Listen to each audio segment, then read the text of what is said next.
देखो बेटा, last class में मैंने आपको क्वेश्चन आंसर कराए थे ग्राफिकल यूज़र इंटरफेस वाले चैप्टर के। ठीक है, अब आते हैं हम page number 18, session 2, managing files and folders. इसको पढ़ते हैं। सबसे पहले इसमें बताया गया है फाइल सिस्टम के बारे में। फाइल सिस्टम होता क्या है? ठीक है, फाइल को मैनेज कैसे करा जाता है, उसका सिस्टमेटिक तरीका क्या होता है, उसके बारे में आपको बताऊंगा। चाहे आपके घर पे हो, चाहे ऑफिस पे हो, चाहे स्कूल की डेस्क पे हो, ठीक है, हर जगह एक सिस्टम होता है किसी भी चीज़ को रखने का। ठीक है, सिस्टमेटिक तरीके से काम करा जाता है जिससे हमारी टाइम और एनर्जी दोनों चीज़ बच जाती हैं। ठीक है, अपने कंप्यूटर के अंदर इंफॉर्मेशन स्टोर करना, मतलब कोई भी इंफॉर्मेशन है वो अपने कंप्यूटर के अंदर स्टोर करना, ठीक है, सेम ऐसे ही होता है जैसे आप अपनी फ़ाइलों में, अपनी डायरी में अपने डाटा को रखते हैं। ठीक है, फॉर एग्ज़ाम्पल अगर मैं बात करूं, अपने कपड़ों को आप अपनी अलमारी में रखते हैं। ठीक है, जैसे सपोज़ करो आपके गर्मी के कपड़े अलग हैं, सर्दियों के कपड़े अलग हैं, इसी तरीके से है ना। इसी तरीके से आपकी फ़ाइल्स होती हैं डिफरेंट, उनको भी आप अलग अलग सिस्टम से रखते हैं। अगर आप एक ही, जैसे अगर मैं एग्ज़ाम्पल की बात करूँ, अगर आप एक ही ड्रॉर में सारे कपड़े रख देंगे तो आप क्या करेंगे? अपना टाइम वेस्ट करेंगे। क्यों? सपोज करो आपको कुछ पहनना है, सबसे पहले आप उसको ढूंढेंगे, उसके बाद आपको मिलेगा अगर क्वांटिटी में ज़्यादा है। और अगर इसकी जगह ऐसा हो कि भाई ये अलग रखा है, ये अलग रखा है, हर चीज़ अलग रखी है, तो आपको उसमें आसानी होगी, जल्दी से मिल जाएगा। इसी तरीके से फ़ाइल का सिस्टम होता है, उसको भी सिस्टमेटिक तरीके से ही रखा जाता है। ठीक है, फाइल्स यूज़ की होती हैं इंफॉर्मेशन को स्टोर करने के लिए कंप्यूटर में। ठीक है, जितनी भी कंप्यूटर में इंफॉर्मेशन होती है उन सबको स्टोर करती है फाइल्स। अगर आप फाइल्स को रैंडमली सेव कर रहे हैं, मतलब एक के बाद एक सेव कर रहे हैं, तो आप अपने टाइम को, एनर्जी को वेस्ट कर रहे हैं। ठीक है, उनको ढूंढने में। अब इसमें होता क्या है, जो ऑपरेटिंग सिस्टम है हमारा, वो डाटा को ऑर्गेनाइज करता है किस वे में, कि इसको जो है स्टोर करना ईजी हो जाए और इसको ढूंढना भी इजी हो जाए। ऑपरेटिंग सिस्टम का काम होता है ये किसके द्वारा होता है? हमारा फाइल सिस्टम के द्वारा। बेसिकली फाइल सिस्टम होता क्या है? File system defines the ways in which files are named. एक फाइल सिस्टम एक ऐसा तरीका है जिसमें जो है फाइलों को नाम दिया जाता है, और जहाँ पे भी हैं, मतलब जहाँ पे भी हम रख रहे हैं, जैसे अगर लोकल डिस्क सी में है तो local disk C drive, D drive, E drive, ताकि वे लॉजिकली स्टोर हो जाए वहाँ पे और ईज़िली हमें मिल जाएं। ठीक है, इसमें तो आपको बताया गया है ये।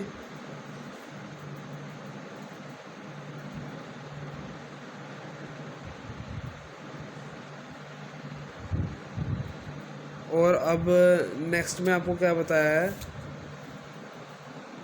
देखो मैं आपको दिखा देता हूँ।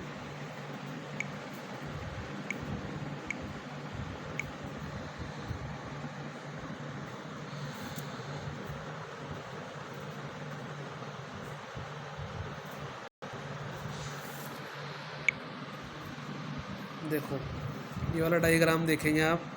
रूट फोल्डर, फोल्डर 1, फोल्डर 2, सब फोल्डर 1A, सब फोल्डर 1A1, फाइल 2, सब folder 1B1, folder 2, file 1, txt। ये फाइल की स्ट्रक्चर है आपकी। फाइल की स्ट्रक्चर से क्या मतलब है? हमारा जो ऑपरेटिंग सिस्टम होता है, चाहे वो डॉक्स हो, चाहे विंडो हो, चाहे लिनक्स हो, फिलहाल तो हम काम जो करते हैं विंडो पर काम करते हैं। ठीक है, इनके सबके अपने अपने फाइल सिस्टम होते हैं, अपनी अपनी स्ट्रक्चर होती है। ठीक है, स्ट्रक्चर का मतलब है किस तरह से ये शो होते हैं। इनकी अपना अपना साइज होता है, इनकी प्रॉपर्टीज, स्पीड, फ्लेक्सिबिलिटी, सिक्योरिटी सबकी डिफरेंट है। हमें विंडो पे काम करना है तो हम विंडो के बारे में जानते हैं। ठीक है, इसमें से ज़्यादा जो ऑपरेटिंग सिस्टम होते हैं वो कौन सा सिस्टम यूज़ करते हैं? Hierarchical system. हायरार्किकल सिस्टम क्या होता है? सबसे पहले एक फ़ोल्डर बना दिया, उसके अंदर फ़ोल्डर, फिर सब फोल्डर, फिर सब फोल्डर। ठीक है, तो इसमें जो प्रोसेस चलती है वो टॉप टू डाउन चलती है, जिसमें फ़ाइल जो है हमारी फ़ोल्डर्स, सब फोल्डर्स इस तरह से ऑर्गेनाइज होती है। और इसकी स्ट्रक्चर किस टाइप की बन जाती है? ट्री टाइप की। देखो आपको साइड में दिखा भी रखा है फिगर 3.2.1 में, ट्री लाइक स्ट्रक्चर है ये। ठीक है, नेक्स्ट है role of a file system. एक फाइल सिस्टम का क्या रोल होता है? फाइल सिस्टम का क्या रोल होता है? जो फाइल मैनेजमेंट सिस्टम होता है हमारा, बेसिकली वो एक सिस्टम सॉफ्टवेयर की लेयर होती है। दो सॉफ्टवेयर होते हैं, एप्लीकेशन सॉफ्टवेयर और सिस्टम सॉफ्टवेयर। तो फाइल मैनेजमेंट सिस्टम सॉफ्टवेयर की एक लेयर होती है, जो ऑलरेडी कंप्यूटर पर पड़ रहते हैं, उसकी एक लेयर होती है हमारी, ठीक है। किसके लिए रिस्पॉन्सिबल होती है? किसी भी चीज़ को मैनेज करने के लिए, जितना भी डाटा हमारा कंप्यूटर में पड़ा है उसको ऑर्गेनाइज और मैनेज करने के लिए उसको फाइल मैनेजमेंट सिस्टम कहा गया है।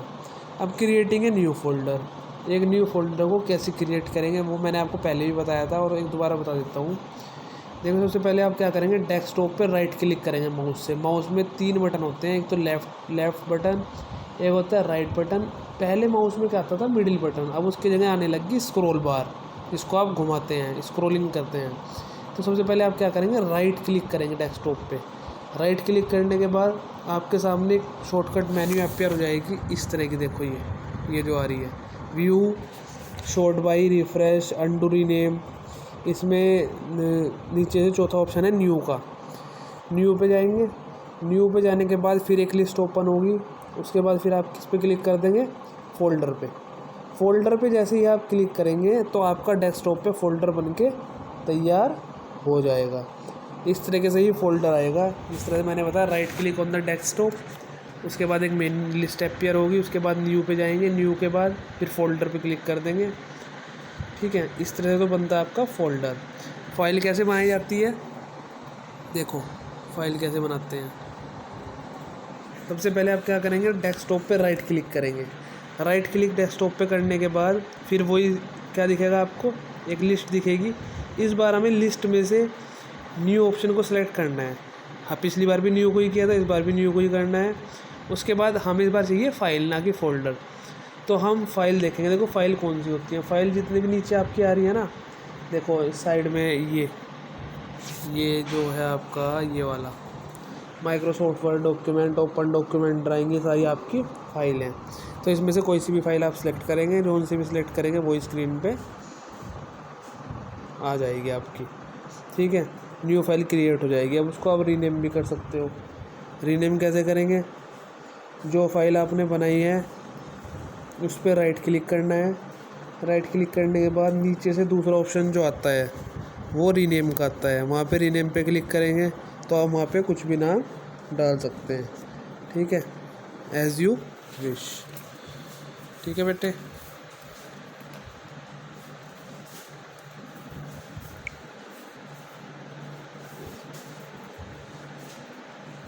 बाकी अभी तो फ़िलहाल यही पढ़ते हैं, बाकी क्लास नेक्स्ट क्लास में करेंगे। जो भी प्रॉब्लम होती है आपको फ़ाइल फ़ोल्डर के बारे में, डिफरेंस में दिक्कत हो, फाइल को फ़ोल्डर को मैनेज कैसे करना है उसमें प्रॉब्लम हो, ठीक है, फाइल सिस्टम का रोल क्या है, कैसे उसको बनाते हैं, कैसे फ़ोल्डर बनाते हैं, कैसे फाइल बनाते हैं, कैसे इसको रीनेम करते हैं, ये सब आप मुझसे अगर प्रॉब्लम है तो पूछ सकते हैं। वैसे बहुत सिंपल है, पहले भी आपको कराया गया है ये सब।